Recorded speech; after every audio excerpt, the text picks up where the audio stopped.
चलो kinetic theory of gases, इसमें पूरे पॉइंट रटने के हैं, समझने के ज़्यादा है नहीं, बस जो मैं बोलूँगा वो आपको मान लेना है कि हाँ ऐसा होता है बस। ठीक है, तो kinetic theory of gases start करो ये। ठीक है, so it is the theory at molecular level. Kinetic theory of gases क्या है? It is the theory at molecular level. ठीक है, ये मॉलिकुलर लेवल की थ्योरी है।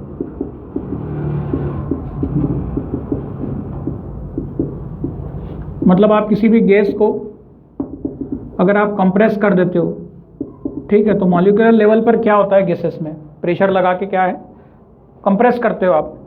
ठीक है, तो उसमें क्या घटना होती है, कैसे क्या होता है बिहेवियर वगैरह गैसेस का, उसके बारे में बताया गया है काइनेटिक थ्योरी में। तो इसके कुछ पॉस्टुलेट्स हैं।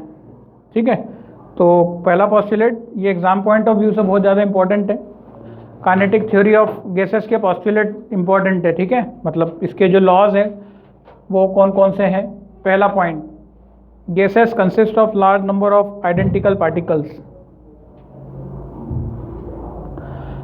Gases consist of large number of identical particles, bracket में लिखना एटम्स और molecule, that are so small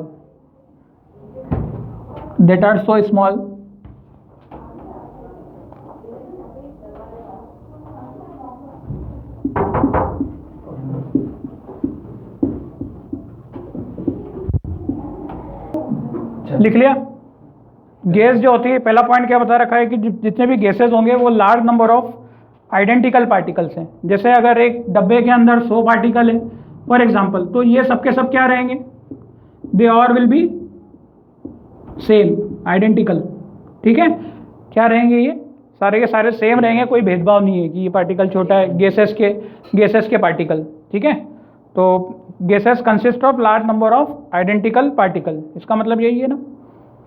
ठीक है, देट आर सो स्मॉल, और ये जो पार्टिकल रहेंगे गैसेस के पार्टिकल, ठीक है, अंदर गैस भरी हुई है, गैसेस के पार्टिकल क्या रहेंगे, सेम भी रहेंगे, और साथ साथ में क्या रहेंगे, स्मॉल पार्टिकल भी रहेंगे।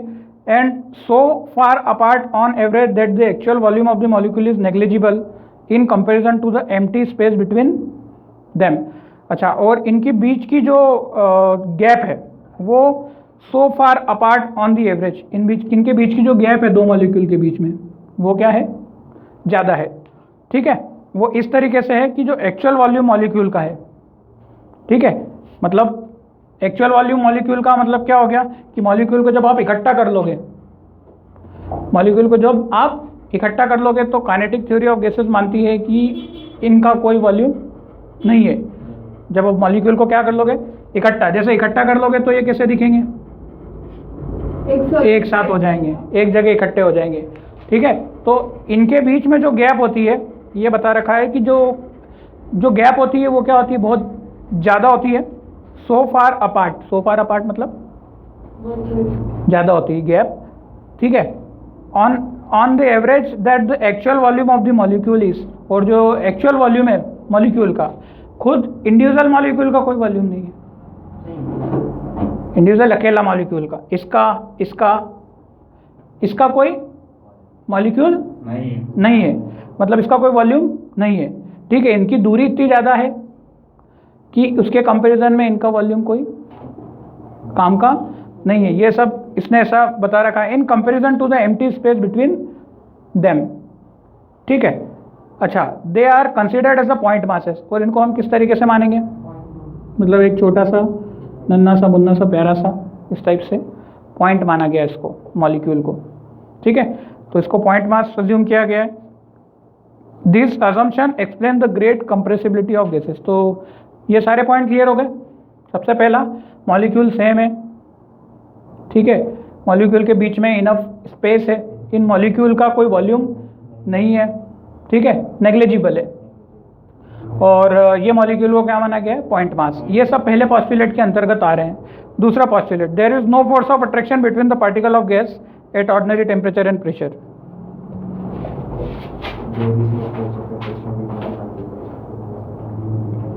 ठीक है, दूसरा लिख लिया, देयर इज नो, लिख लिया होगा आपने, there is no force of attraction between particles. मतलब ये दो पार्टिकल्स हैं, आपने बताया कि भाई गैसेस के पार्टिकल दूर दूर होते हैं, गैसेस के पार्टिकल क्या होते हैं, दूर दूर होते हैं, तो ये एक दूसरे को अट्रैक्ट नहीं करते हैं।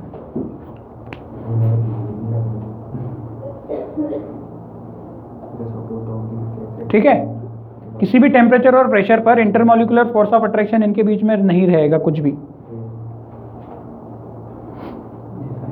सिंपल पॉइंट है वो, इसलिए क्योंकि अगर ये फोर्स ऑफ अट्रैक्शन इसमें रहता तो क्या होता,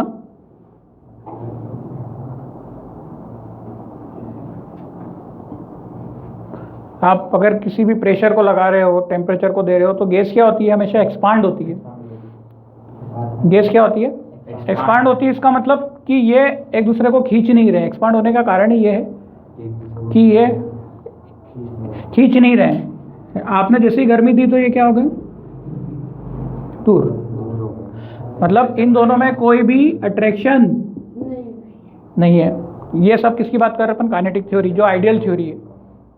किसकी थ्योरी, आइडियल थ्योरी। पर अभी अपन ने पढ़ा था कि थोड़ा बहुत इंटरमॉलिक्यूलर फोर्स ऑफ अट्रैक्शन तो रहता है। हमने जब पढ़े थे ना शुरू में, लंदन फोर्सेस वगैरह और ये वंडरवाल फोर्सेस, तो ये उससे थोड़ा सा कहीं ना कहीं जाके भटकती है थ्योरी। तब ये थ्योरी याद करने के पॉइंट हैं जो कि आपको याद करने हैं। तीसरा point, particles of a gas are always in constant and random motion. तीसरा पॉइंट लिखा, तीसरा पॉइंट लिख लिया। ये तो कोई बताने की जरूरत नहीं है। ये कैसे घूमते हैं, रैंडम मोशन करेंगे, इधर से उधर भागेंगे, ठीक है। And during their random motion they collide with each other. जब ये रैंडम मोशन करेंगे तो एक दूसरे से भी टक्कर खाएंगे, और साथ साथ जो कंटेनर है उसको भी प्रेशर लगाएंगे, है ना, कंटेनर पे भी टकराएंगे। और pressure is exerted by the gas as a result of collision of the particle with the walls of a container. और इसी के कारण क्या होगा, कंटेनर के ऊपर क्या लगेगा, प्रेशर लगेगा। कोई बहुत बड़ी बात नहीं है, ठीक है। तो पार्टिकल अगर इधर उधर घूमेंगे तो धक्का लगाएंगे ही लगाएंगे। मतलब just like a 10 people they are just running in a particular room, इधर से उधर घूम रहे हैं, कभी एक दूसरे से टकरा रहे हैं, कभी दीवार से टकरा रहे हैं। तो इनके पार्टिकल गैसेस के क्या होते हैं, घूमते रहते हैं इधर से उधर, कैसा भी रैंडम मोशन करते रहते हैं, ठीक है। तो इस टाइप से ये पॉइंट दे रखा है। नेक्स्ट पॉइंट, अब ये कौन सा पॉस्टुलेट बनेगा हमारा, चौथा वाला, ठीक है। 1 2 3 4 ये पांचवा बनेगा अब, ठीक है, पॉइंट के हिसाब से पांचवा, ठीक है। पांचवा पॉइंट है, collision of a gas molecule are perfectly elastic. लिखा पांचवा पॉइंट, लिख लेना। मतलब इसको collision of a gas molecule बहुत इंपॉर्टेंट है, हाई बहुत इंपॉर्टेंट है। ये 5 पॉस्टुलेट है ना, ऐसे कैसे थ्योरी में आ जाते हैं। और इसके ऑब्जेक्टिव तब बनेंगे नहीं तुमको, क्योंकि अब थ्योरी आएगा पूरा पेपर, तो वो आपसे पॉस्टुलेट बोल देंगे कि चलो इसके पॉस्टुलेट लिख के बताओ। ये चौथा पांचवा बन रहा है। कितने हैं, 6 7 पॉस्टुलेट है इसमें, सातों के कुछ 5 नंबर या 3 नंबर का कुछ रहता है ये। तो आपको ये सातों के सातों पॉइंट आपको लिखने पड़ते हैं, एक छोटे शॉर्ट में जो मैंने बताए हैं, ठीक है। तो हाँ, वो भी लिख सकते हो आप। और ये भी, ये सेम ही है दोनों। मैंने पीडीएफ वाले में अभी बुक को रिफर कर रहा हूँ, पीडीएफ में भी सेम दिया हुआ है, ठीक है। जो भी लिखोगे आपको थोड़ा सा लैंग्वेज का फर्क पड़ेगा, बुक से कुछ छूट ना जाए, इसलिए मैंने इसको बुक देख लिया। चलो, तो ये नेक्स्ट पॉइंट है, gas molecule are perfectly elastic. मैंने इलास्टिक कोलिजन और इनइलास्टिक कोलिजन बताया था, आपको याद होगा। तो क्या होता है इलास्टिक कोलिजन में, इलास्टिक और इनइलास्टिक कोलिजन में क्या होता है, क्या डिफरेंस होता है?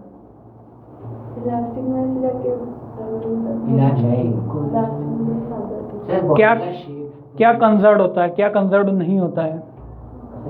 कंजर्व था, याद है? इलास्टिक कोलिजन में both kinetic energy and momentum are conserved, याद है कि नहीं? वो थी मेन डेफिनेशन इलास्टिक कोलिजन में, काइनेटिक एनर्जी और मोमेंटम कंजर्व होता था। तो ये जो कोलिजन करते हैं ना, ये परफेक्टली इलास्टिक कोलिजन है। कैसा है? 100% मतलब माना गया है, ठीक है, परफेक्टली इलास्टिक है। This means that total energy of molecule, अच्छा, किसी भी चीज़ का कोलिजन का इलास्टिक होने का मतलब है कि जितनी एनर्जी टकराने के पहले थी उतनी एनर्जी टकराने के बाद भी होगी। इलास्टिक का मतलब ही हो जाता है। So this means that total energy of molecule, collision of a gas molecule are perfectly elastic लिखा। This means that the total energy of molecule, this means the total energy of the molecule before collision and after collision remain same.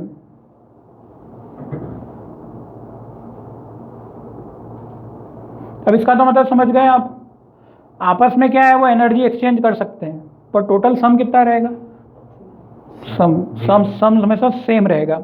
ठीक है, total sum कितना रहेगा, energy constant. जैसे टकराने के पहले आपकी 100 एनर्जी थी, टकराने के बाद इसकी एनर्जी इसने इसको दी 10 हो गई, इसकी एनर्जी कम हो गई, तो टोटल कितना निकलेगा, वो हमेशा 100 ही रहेगा। तो एनर्जी का सम 100 रहेगा, पर इंडिविजुअल मॉलिक्यूल की एनर्जी कम ज़्यादा हो सकती है, पर सम हमेशा, जैसा जो हम बात करते हैं कि टोटल हमेशा क्या रहता है, सेम रहता है, पर जो इंडिविजुअल एनर्जीज हैं वो उनकी बदल सकती है। तो ये भी कोई ज़्यादा खास पॉइंट है नहीं। ठीक है, अच्छा एक टाइम आ जाएगा इफ देयर वाला, अच्छा अब ये एक्चुअली ऐसा क्यों पॉइंट दिया है, ये ऐसा बोलते हैं कि अगर मान लो मॉलिक्यूल में एनर्जी का लॉस होता है, एनर्जी का लॉस किस में होता है, कौन से टाइप के कोलिजन में, इनइलास्टिक में। इनइलास्टिक में एनर्जी का क्या होता है, लॉस होता है। मतलब 100 से कितनी हो गई, 50 हो गई, मतलब उनकी एनर्जी क्या हो गई, कम हो गई। एनर्जी कम हो जाएगी तो टकराने के बाद मॉलिक्यूल सेटल डाउन होकर एक जगह इकट्ठे नहीं हो जाएंगे, पर ऐसा होता नहीं है, मॉलिक्यूल तो क्या है, घूमते ही रहते हैं। ठीक है, तो इसीलिए ये परफेक्टली इलास्टिक माने गए हैं। ठीक है, फिर next point, at any particular time different particle in a guys have a different speed and have different kinetic energy. हाँ, अब ये चीज़ है कि एक बाल्टी में अगर मॉलिक्यूल है 3 4 जो भी हैं, हजारों करोड़ों की तादाद में रहते हैं, तो इन सब की वेलोसिटी अलग है। मतलब इसकी मान लेते हैं वेलोसिटी v1 है, इसकी वेलोसिटी कितनी है, लेट अस से v2 है, इसकी वेलोसिटी कितनी है, v3 है, इसकी वेलोसिटी कितनी है, v4 है। तो इनकी जो वेलोसिटीज़ हैं वो क्या है, सबकी अलग अलग है। सबकी वेलोसिटीज़ क्या रहेगी, अलग अलग होने के कारण इनकी काइनेटिक एनर्जी भी क्या रहेगी, अलग अलग।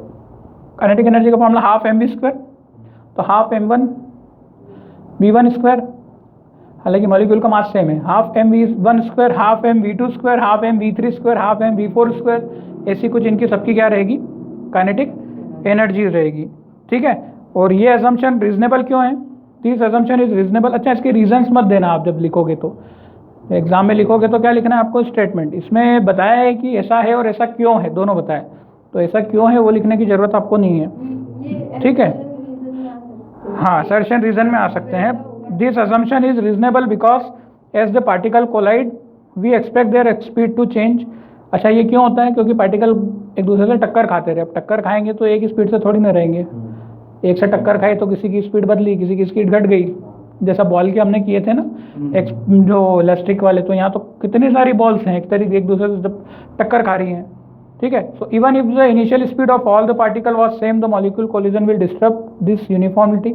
और मान लो शुरू में भी एनर्जी सेम मानी है भगवान ने, मान लो जैसे ये गैस बनी और ये, अब चलो एनर्जी मॉलिक्यूल की क्या सेम है, मतलब इनकी वेलोसिटी सेम है। तो जैसे ही पहले मॉलिक्यूल ने टक्कर मारी, पहले से दूसरे पे टक्कर पड़ी, दूसरे से तीसरे पे, और इस तरीके से जो क्रम बिगड़ेगा तो वो सब पे ही फिर लागू हो जाएगा, और सबकी एनर्जी, सबकी वेलोसिटी क्यों ना भले ही शुरू में सेम हो, बाद में क्या होने वाली है, टक्कर से सबकी अलग अलग हो जाएगी।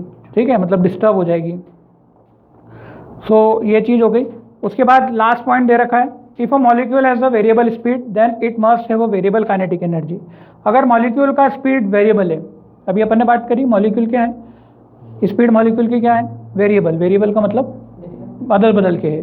ठीक है, then it must have a variable kinetic energy. तो इसकी काइनेटिक एनर्जी भी क्या होना चाहिए, अलग अलग होना चाहिए। वही चीज़ मैंने बताया कि पहले की, दूसरे की, तीसरे की, पर टोटल सम क्या रहेगा, सम सेम रहेगा। उससे वो चीज़ वो नहीं है भाई, 100 रुपये है तुम्हारे पास तो 100 ही रहेंगे। तुम खर्चे कर रहे हो 2 3 रुपए के फॉर्म में, होंगे तो खर्चे कितने, 100 है ना, आएंगे तो कितने आएंगे, 100 किसी के पास, तो 100 आएंगे तो 100 जाएंगे। तो ये चीज़ यहाँ पर भी लागू हो रही है कि मॉलिक्यूल की वेरिएबल स्पीड है, then it must have variable kinetic energy है। Under this circumstances we can talk only about average kinetic energy. तो हम क्या करते हैं, एवरेज काइनेटिक एनर्जी की बात करेंगे। अब इसकी स्पीड, इसकी सबकी स्पीड क्या है, अलग अलग है, तो सबकी तो बात नहीं करेंगे।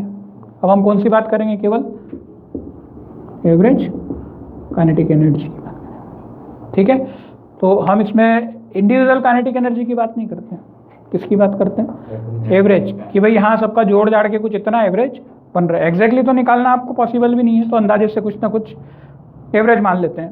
सो kinetic energy of gas molecule is directly proportional to the absolute temperature. In kinetic theory it is assume that average kinetic energy gas molecule directly proportional to absolute temperature.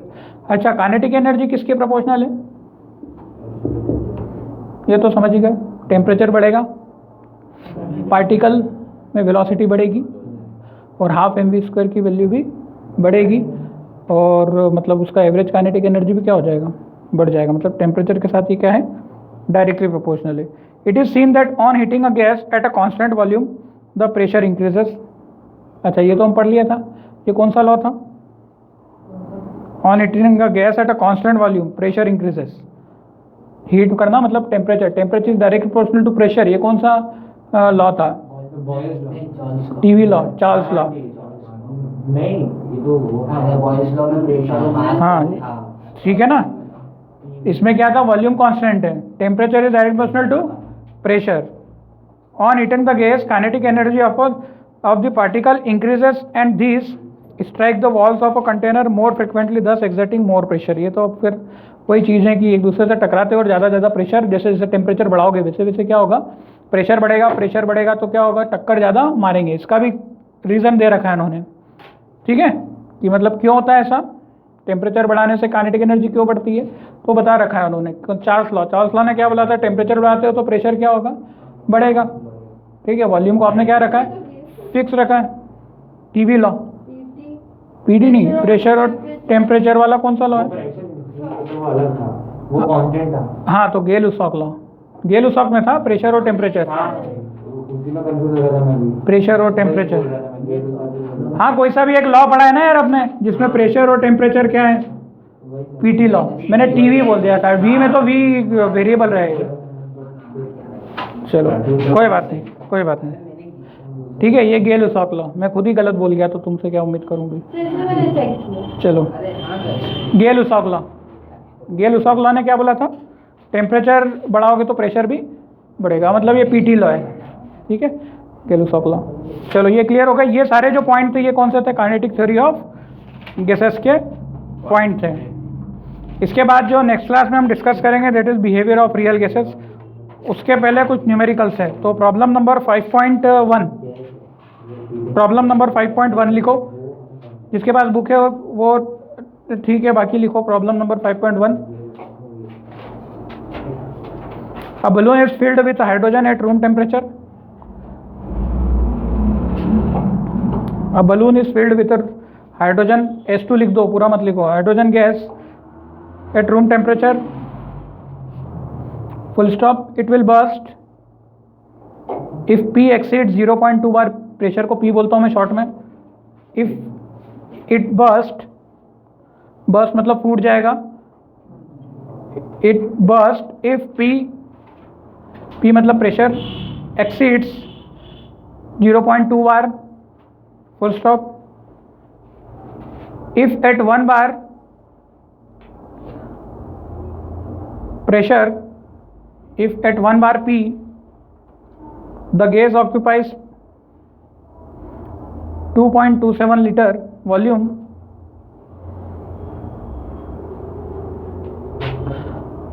the gas occupied 2.27 liter volume, comma up to what volume, up to what volume can the balloon be expanded। ठीक है, तो balloon को कितने volume तक आप भर सकते हो। देखो क्या क्या गिवन है आपको, अगर ठीक से पढ़ोगे तो प्रेशर और वॉल्यूम का पता चलेगा, है ना। हाँ, तो बॉयल्स लॉ से प्रॉब्लम हो जाएगी। आपको एक प्रेशर दिया है कितना, P1 की वैल्यू 1 बार है, तो उसने बोला है कि अगर प्रेशर 1 बार है तो उस समय कुछ वॉल्यूम है V1 कितना है, 2.27 लीटर, वॉल्यूम है 2.27 लीटर, प्रेशर है 1 बार तो वॉल्यूम है 2.27 लीटर। अगर प्रेशर है कितना, 0.2 बार, क्योंकि 0.2 बार पे क्या होने वाला है, ये ब्लास्ट होने वाला है, मतलब ये इसका लिमिट है। तब आपको बताना है कि इसका वॉल्यूम कितना होगा,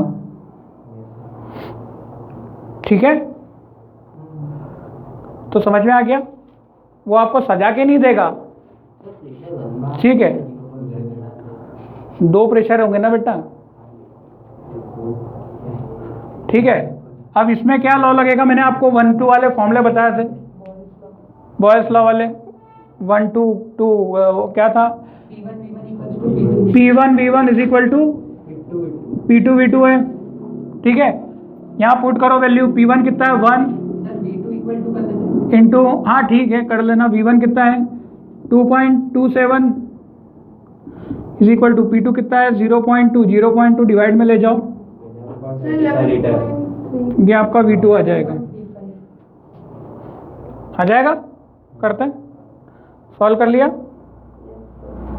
बाहर से बाहर कैंसिल हो गया, देखो ये भी बाहर में है और ये भी बाहर में है, तो बाहर से बाहर कैंसिल हो गया, बचा कितना, केवल ये लीटर बच रहा है, तो ये वॉल्यूम की यूनिट ही बच रही है, ठीक है। तो इस तरीके से ये हमारा एक न्यूमेरिकल हुआ, मतलब अगर 0.2 प्रेशर है 1, तो वॉल्यूम बलून का कितना होना चाहिए, लेस देन 11.2। इसको सॉल्व कर रहे हैं तो कितना आ रहा है 11.35 लीटर आ रहा है, मतलब इससे ज़्यादा वॉल्यूम तुमने किया तो बलून क्या हो जाएगा, फट जाएगा। आपको ये इसके डाटा के अकॉर्डिंग इसका वॉल्यूम रखना है, ठीक है। Volume, what is volume, volume is a space, उस पर पास कितनी जगह है, ठीक है, तो आप उसके इतना वॉल्यूम रख सकते हो। Next 5.2, on a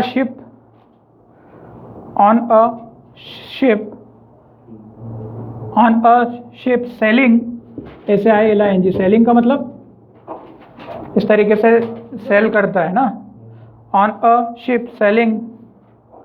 next problem 5.2 देख रहे हैं, on a ship selling in Pacific ocean, on a ship selling in Pacific ocean, on a ship sailing in Pacific Ocean where temperature is 23.4 degrees Celsius, where temperature is 23.4 degrees Celsius.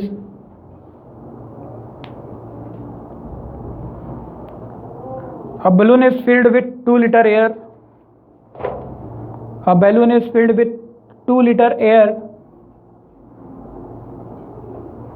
2 litre है, देखो अब यहाँ पे temperature दिया हुआ है और क्या दिया है, वॉल्यूम दिया हुआ है, ठीक है। What will be the volume of the balloon, ना व्हाट विल बी दी, हाँ what will be the volume of the balloon when the ship reaches Indian Ocean, what will be the volume of balloon when the ship reaches Indian Ocean where temperature is 26.1 degrees Celsius?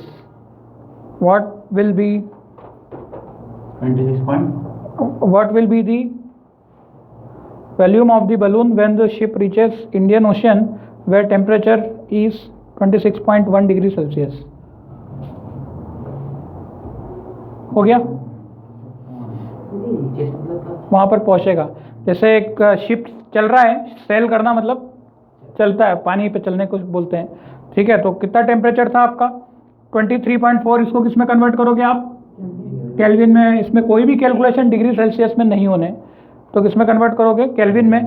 तो temperature जब आपका T1 है मतलब 223.4 plus 273.15, ये पूरा kelvin में आएगा।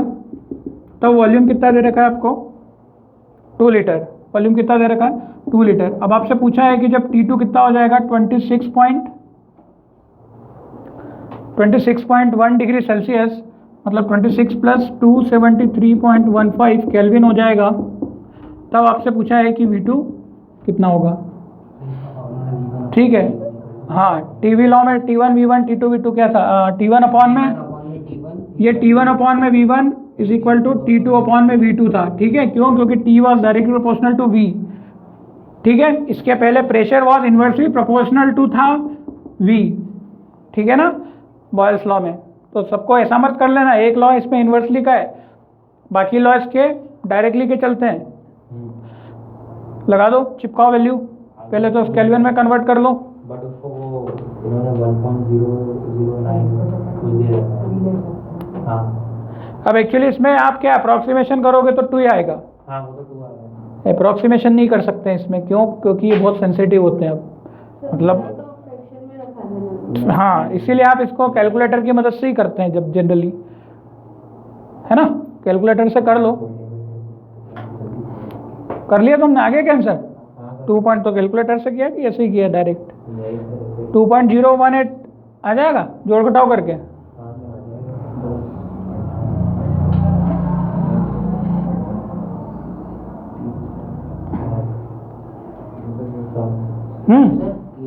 आएगा कि नहीं? तू क्यों सोच रहा है इतना? 273.15 जोड़ते हैं, हाँ, और केल्विन से डिग्री में करने के लिए घटाते हैं। फाइनल आंसर क्या? 2.018 लीटर। इसका V2 आ रहा है, आया क्या तुमको? उनके पास बुक नहीं है, तुम सबके पास बुक है, इसलिए तुम्हारा हो गया। V2 फ्रैक्शन में था क्या? बस डिवाइड करना था तो दिक्कत नहीं। 2 इंटू वो दिख ही रहा है 299/296, ठीक है। आप 273.15 की जगह 273 भी कर सकते हो अप्रॉक्सीमेट करने के लिए, ठीक है। 273 वैसे भी तुम्हें पता है क्या, ये टीवी लॉ में temperature is directly proportional to क्या होगा? प्रेशर। तो टेम्परेचर कितना था पहले? 23.4 था, तो प्रेशर कितना, वॉल्यूम कितना था? Sorry, temperature direct proportional to volume, तो 23.4 पे कितना था? 2 लीटर। तो जब टेम्परेचर बढ़ेगा 26 पे हो जाएगा डिग्री में, तो 2 डिग्री से बढ़ा तो वॉल्यूम भी क्या होगा? कुछ ना कुछ बढ़ेगा, 2 लीटर तो नहीं रहेगा, 2 लीटर से कुछ ना कुछ ज़्यादा रहेगा, भले ही वो 2.014 या 15 कुछ भी आए, पर बढ़ेगा तो सही, ठीक है। अब आप इसको तोल के देखोगे तो 2 लीटर कितना होगा? 2 लीटर आपका जितना दूध आता है घर पे, 2 लीटर का जितना भी कंटेनर है ना, वो 2 लीटर का। अब 2.018 कितना होगा? आप उसमें बूंद तो ज़्यादा आएगी।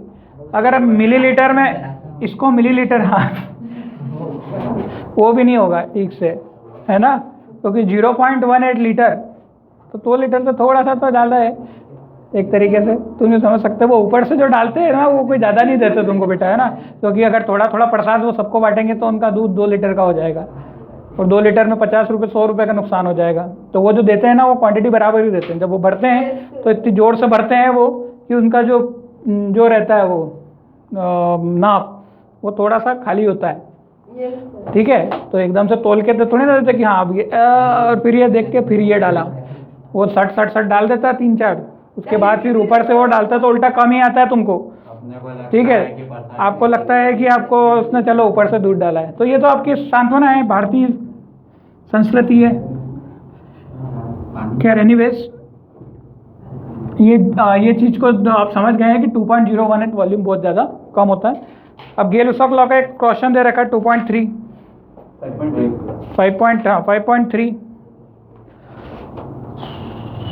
5.3 देखिए क्या है। At 25 degree centigrade and 760 millimeter of Hg pressure, at 25 degree centigrade and 760 millimeter of Hg pressure, at a 25 degree centigrade and 760 millimeter of Hg pressure, a gas occupies 600 ml volume. At 25 degree centigrade and 760 millimeter of Hg pressure, a gas occupies 600 milliliter volume. What will be its pressure at height where temperature is 10 degrees Celsius and volume of gas 10 degrees Celsius and volume of gas is 640 milliliter. इस बार आपको क्या दिया है, temperature और pressure दिया है, volume ठीक है। अच्छा एक और चीज़ है, ये सब मिलीमीटर ऑफ एचजी में दिया है, वॉल्यूम भी किस में दिया है, मिलीमीटर मिलीलीटर में दिया हुआ है। कुछ कन्वर्ट करने की ज़रूरत पड़ेगी क्या? टेम्परेचर को किस में कन्वर्ट करना पड़ेगा? केल्विन में। अच्छा पहले तो क्या दिया है, 25 डिग्री सेल्सियस। अच्छा 3 चीज़ें दे रखी, देखो टेम्परेचर, प्रेशर और वॉल्यूम। टेम्परेचर कितना दिया है, 25 डिग्री सेल्सियस, ठीक है, जो कितना हो जाएगा 25 + 273 केल्विन में, ठीक है। फिर प्रेशर कितना दिया है इस पर, 760 mm ऑफ Hg। उसके बाद फिर वॉल्यूम कितना दिया है इस पर, 600 ml। अब आपसे पूछा है ना, ये PV = nRT वाले से हो रहा है, मतलब PV = nRT में P1 V1/T1 = P2 V2/T2 भी लगाया था हमने। What will be the pressure at a height where temperature कितना दे रखा है, 600 सेंटीग्रेड, जो कि कितना हो जाएगा 600 ही है ना, 600 + 273 केल्विन। अच्छा ये ml है। टेम्परेचर T2 कितना दे रखा है, 10 डिग्री सेंटीग्रेड, तो जो कि हो जाएगा 10 + 273 केल्विन आएगा, नहीं आया। फिर क्या हो जाएगा, क्या निकालना है,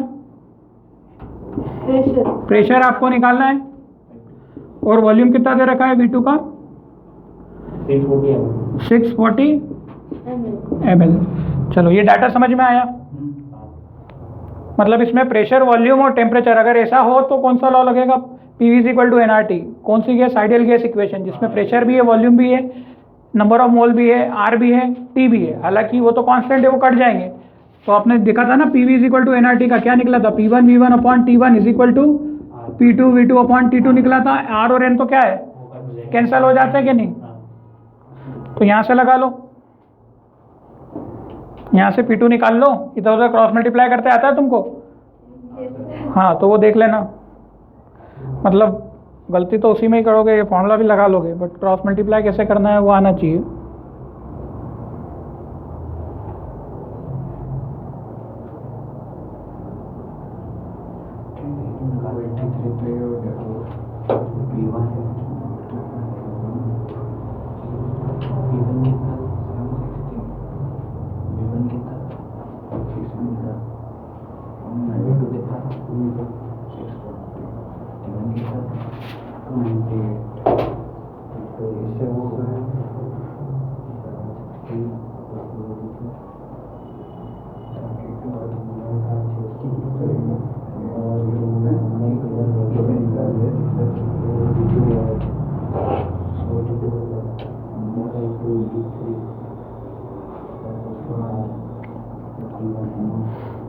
पूरा सॉल्व करना है, किताब में देख के मत बढ़लाना, तुम खुद का कैलकुलेशन करो।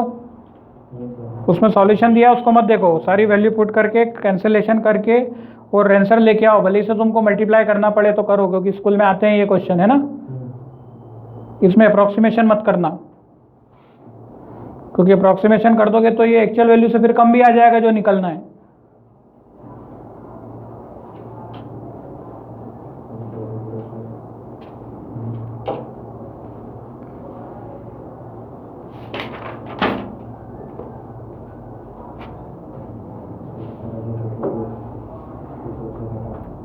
सेवन 676.6 mm ऑफ Hg कुछ आ रहा है इसका आंसर, जो आपका P2 है।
ठीक है, तो इसका जो आंसर है वो कुछ 7, इसके पहले वाले का कितना आया था, 676.6 mm ऑफ Hg, ठीक, 676 mm ऑफ Hg, ये आपने निकाल लिया होगा। अब समझ गए हैं ना, यूनिट थी आपको, प्रेशर की यूनिट बताई थी 3 कि जो पारा है वो हाइट से भी चढ़ता है, उसके हिसाब से कितना प्रेशर है वो 676 मिलीमीटर ऑफ Hg का बन रहा है। उसके बाद जो 5.4 है उसमें आपको मोल कॉन्सेप्ट क्लियर होना चाहिए। ये प्रॉब्लम है डाल्टन्स लॉ वाला। किसका प्रॉब्लम है? Dalton's law of partial pressure है। Dalton's law of partial pressure का फॉर्मूला पता है? अपन ने क्या बात करा था, जो पार्शियल प्रेशर होता है P1, पार्शियल प्रेशर जो था P1 वो किसके बराबर था? Dalton's law of partial pressure ने क्या बोला था, जो P था वो pressure exerted by all the gases था, pressure exerted by all the gases.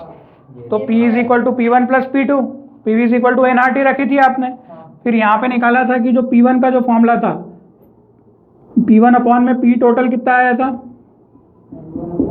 ये आया था x1। P2 अपॉन में P टोटल कितना आया था, ये आया था x2। इसको क्या बोलते थे आप? मोल फ्रैक्शन ऑफ पार्टिकल 1 या फिर गैस 1। और ये क्या था आपका? Mole fraction of gas 2। ठीक है, ऐसा कुछ गणित था इसमें। तो ये कॉन्सेप्ट यहाँ पर यूज होने वाला है आपको। क्या क्या है देखो, निकालो।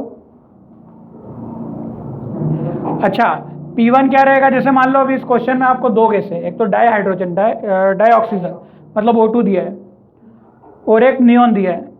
तो यहाँ पर अपन P1 की जगह क्या रख लेंगे? O2, और नियॉन की जगह क्या रख लेंगे? नहीं, हा ही ली भी बकन ओ फनी। नियॉन मतलब 10, नियॉन मतलब 10, ऑक्सीजन मतलब कितना?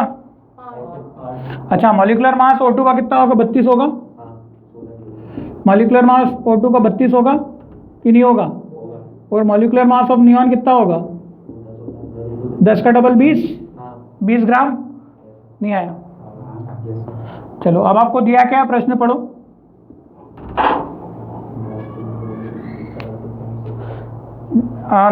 नियॉन और डाइऑक्सीजन का मिक्सचर है, ठीक है, नियॉन डाइऑक्सीजन का मिक्सचर है जिसमें 70.6 ग्राम क्या दिया हुआ है?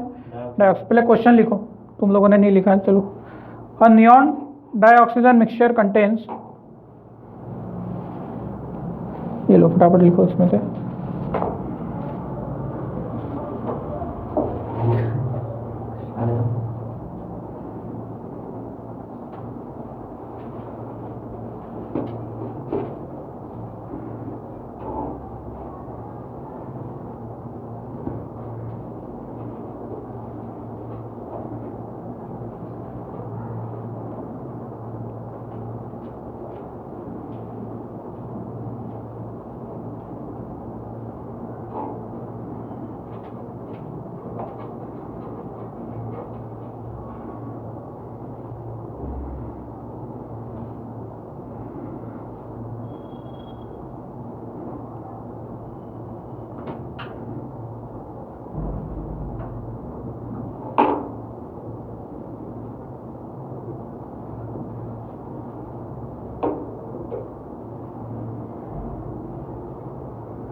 आ गया? समझ में आया? नंबर ऑफ मोल्स निकाल लो।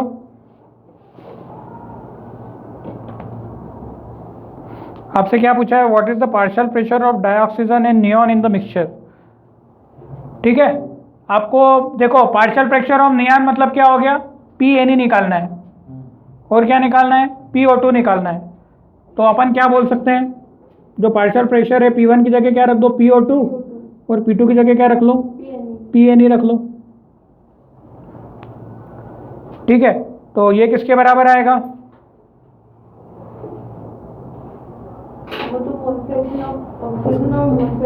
If the pressure of the mixture of a gas cylinder is 25 बार। अच्छा, P टोटल कितना दे रखा है? P टोटल कितना दे रखा है? 25। नहीं समझे? मिक्सचर का प्रेशर कितना है? 25 बार। ठीक है, तो अपॉन में क्या आ गया 25, अपॉन में क्या आ गया PO2 क्या होगा और PNE क्या होगा। देखो PO2 इज इक्वल टू कितना हो जाएगा x1 इंटू पी टोटल हो जाएगा और PNE कितना हो जाएगा x2 इंटू पी टोटल हो जाएगा। x1 क्या था, x1 x2 क्या होते हैं मोल फ्रैक्शन, x1 x2 क्या होता है मोल फ्रैक्शन। तो O2 का मोल फ्रैक्शन मतलब O2 कितने मोल है, पहले O2 का मोल निकालो, कितना है O2 का मोल। O2 के मोल कैसे निकालोगे, number of moles of O2, O2 के मोल कितने given mass upon molecular mass. O2 का मास कितना दिया है गिवन 70.6 अपॉन 32, नहीं आया। ये अपने को N1 देगा, ये क्या देगा number of mole of O2 देगा, इससे भी मोल फ्रैक्शन नहीं निकलेगा। ठीक है, नंबर ऑफ मोल O2 के आगे 32 अपॉन में 7.6 कर रहे हैं, 2.2 लगभग आएगा, 2.2 डाल दें 2.2 मोल। चलो फिर नेक्स्ट निकालो number of moles of neon, neon के कितने होंगे, नियॉन कितना दिया है, नियॉन कितना दिया आपको 20 ग्राम, सॉरी 167.5 डिवाइडेड बाय कितना 20, कट्टम कुट्टा करो कितना आएगा 8.3 डाल देते हैं, चलो आएगा इतना। मतलब इसको क्या बोलेंगे N2 बोलते हैं, इसको क्या बोलते हैं N2 बोलते हैं। फिर मोल फ्रैक्शन क्या था x1 बराबर क्या होता है N1 upon N1 plus N2 और x2 क्या था N2 upon N1 plus N2, याद आया कि नहीं आया।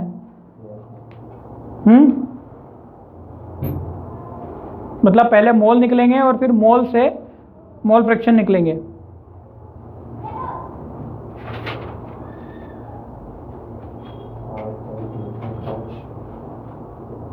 N1 की वैल्यू चिपका दो, N1 N2 चिपका दो। अच्छा आप ऐसा भी कर सकते हो x1 निकाल लो, x1 निकाल लो और x2 के लिए उसको 1 माइनस x2 कर दो, सिंपल 1 माइनस x1 कर दो, तो आपको पूरा कैलकुलेशन करने की जरूरत नहीं है।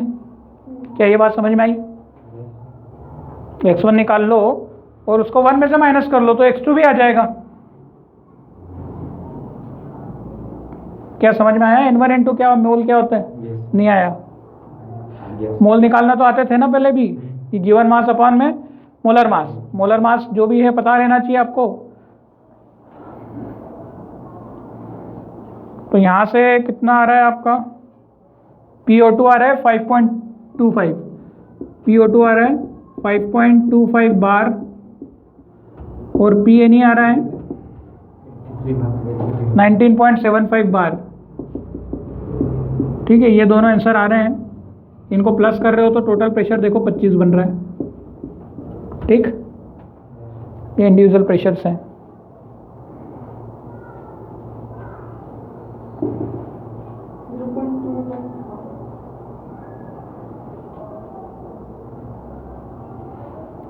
आया समझ में। आप जो निकालते हो उसको पार्शियल, इसको मत मान लेना नंबर ऑफ, इसको मोल फ्रैक्शन। मोल फ्रैक्शन क्या है कि कितना फ्रैक्शन है इस पर्टिकुलर दोनों में से एक का कितना फ्रैक्शन है, टोटल में से ये कितना है। ठीक है, तो यहाँ पर ये आपके जो थे मतलब मोस्टली पार्ट ही खत्म हुआ। अब जो आएगा थ्योरेटिकल पोर्शन आएगा। ठीक है, तो थ्योरेटिकल पोर्शन हम नेक्स्ट क्लास में देखेंगे।